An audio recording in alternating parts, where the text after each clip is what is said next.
So, this is my mussel and frite recipe. Nice. I'm gonna start with butter, and as it begins to start melting, we're gonna add our shallot. If you don't have shallot, you could use red onion. I like a lot of garlic in it. Me too, I like Chef. a lot of garlic.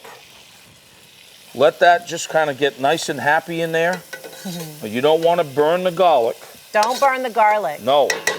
So as soon as it comes to this point right here, here's what we're gonna do. We're gonna add our mussels. Lots of them. Lots of mussels. We're gonna add our lemon. Oh yeah. We're gonna add our thyme. A little bit of parsley. And then white wine.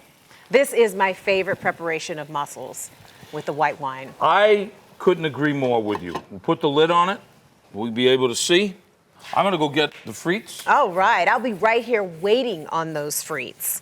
Oh yeah, can you smell them now? I can smell them and I hear you back there, so they must be looking pretty good. You can use this to steam, to fry. Yep. It's a crisper basket. You can do all kinds of things. Pardon me, Chef, but you just set a basket of beautifully crisp French fries in front of me. I had to have one. That's okay.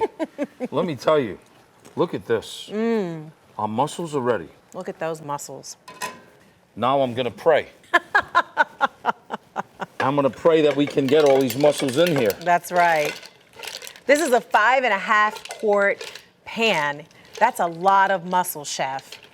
Wow, You wanna talk about a lot of mussels, that's awesome. right? We've got mussels and frites to feed 6 people. At least. That's amazing. At least. Let's try one.